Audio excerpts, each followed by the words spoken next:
નમસ્તે દર્શક મિત્રો, હું શ્રુતિ મોજીદ્રા સ્પીડ ન્યૂઝ 17 માં તમારું સ્વાગત કરું છું। તો જોઈએ આજના મુખ્ય સમાચાર। नई दिल्ली सरकार द्वारा संसद में नए बिल के विरोध में किसानों का प्रदर्शन। सरकार द्वारा किसानों को लेकर संसद में लाए जा रहे बिल को लेकर किसानों ने संसद मार्ग पर विरोध प्रदर्शन किया। इसमें मुख्य रूप से पंजाब और मध्य प्रदेश के किसान शामिल हुए। किसानों की मांग है कि सरकार इन बिलों को वापस ले।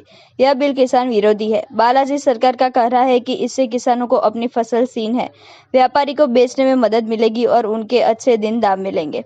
लेकिन किसानों का कहना है कि यह दिन किसान विरोधी है और इससे सीधी निजी व्यापारियों को लाभ होगा, सरकारी मंडली में समाप्त हो जाएगी। किसानों का आरोप है कि मोदी सरकार किसान विरोधी है और अब तक किसानों के विरोध में 32 दिन ला चुकी है। किसानों का कहना है कि जिस समय कोरोना काल है, इसलिए सरकार चाहती है कि बड़ी संख्या में किसान विरोधी प्रदर्शन के लिए नहीं उतर सकते, उसी का फायदा उठाकर सरकार लेकर आ रही है। स्पीड न्यूज़ 17 के लिए मोहम्मद अफरीदी इदरीसी की रिपोर्ट, नई दिल्ली से।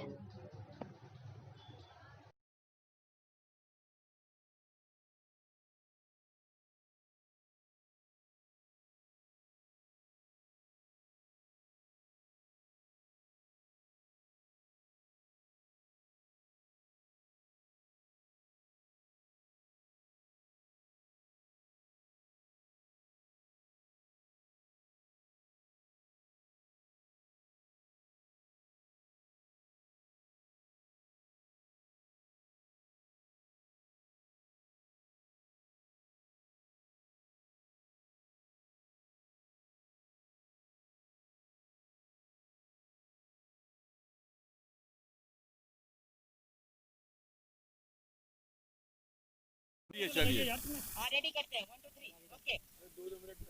देखिए, अभी तक मोदी जी ने अपने कार्यकाल में 32 निर्णय किसान विरोधी लिए हैं, चाहे वो बोनस का हो, चाहे लैंड बिल का हो, चाहे कपास निर्यात का हो। उसी परिप्रेक्ष्य में ये जो 3 अध्यादेश हैं, ये किसानों की, देश के किसानों की मौत का वारंट है और इसके बाद इस देश का किसान नहीं बचेगा। आज किसान की लड़ाई जो है वो अंतिम लड़ाई, अंतिम सांसों में लड़ाई लड़ने जा रहा है। तीनों अध्यादेश के बारे में आप बखूबी जानते हैं, फिर भी मैं एक एक लाइन में संक्षेप में बताता हूं आपको। पहला अध्यादेश, एक राष्ट्र कृषि बाजार, जिस खुलेंगी। प्राइवेट मंडियां किसान पर कोई सरकार का कंट्रोल नहीं होगा।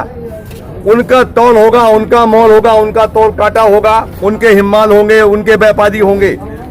प्राइवेट मंडियों में जो माल बेचेगा, हमारे यहाँ मध्य प्रदेश में एक और कदम आगे गए, जो प्राइवेट मंडियों में परचेज करेंगे लोग, उन पर टैक्स नहीं लगेगा मध्य प्रदेश में। तो ये एक देश एक बाजार में प्राइवेट मंडियों को जो मौका दिया जा रहा है किसानों को लूटने का, एक योजना बनाकर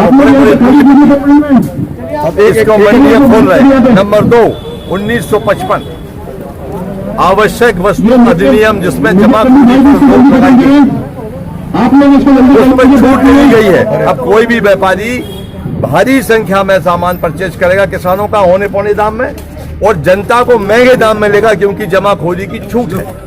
तीसरा अध्यादेश भाई साहब बताएंगे।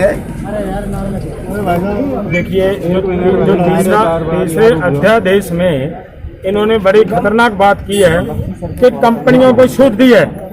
विदेशी कंपनियां भारत में आएंगी और किसानों की जमीन लेंगी और पहले वो उनका फसल का भाव गिराकर उनका ठेका गिराएंगे, उनका जो रेंट गिरा देंगे और उसके बाद वो कंपनियां जमीन लेंगी और उसकी वजह से किसानों के हाथ से जमीन खिसक जाएगी, निकल जाएगी और किसान को अपने ही खेत में मजदूर बनकर रहना पड़ेगा।